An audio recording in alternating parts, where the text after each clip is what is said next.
Today's question is a potentially expensive one. It's how much do you need a headrest when you buy a chair? Welcome, I'm Olivier Girard, ergonomist, posture therapist, author of the Posture Manual, and creator of 3 online posture programs. You see, the headrest costs typically 10 to 15% of the price of the whole chair, depending on the headrest, depending on the brand, depending on all that.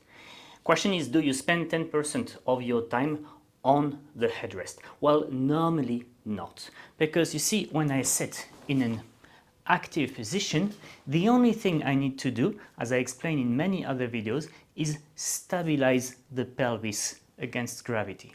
To stabilize the pelvis, I'm gonna go at the back of the chair here.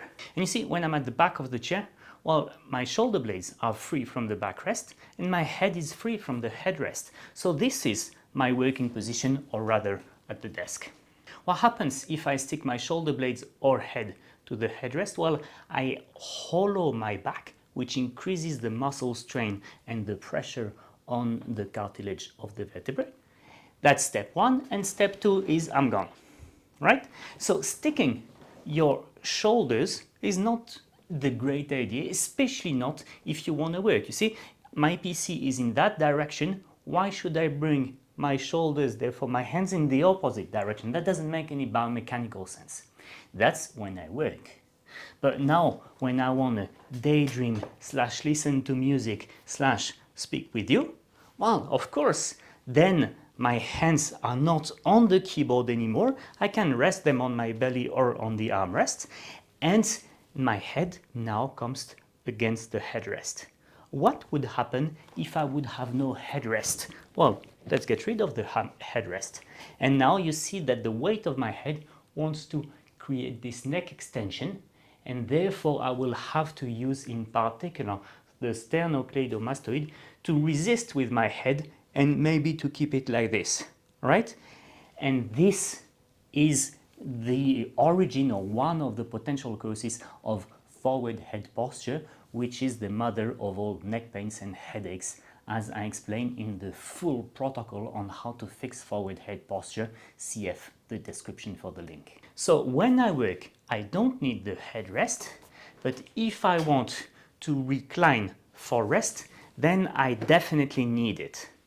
What type of headrest do I then need? Well, I need a super adjustable headrest.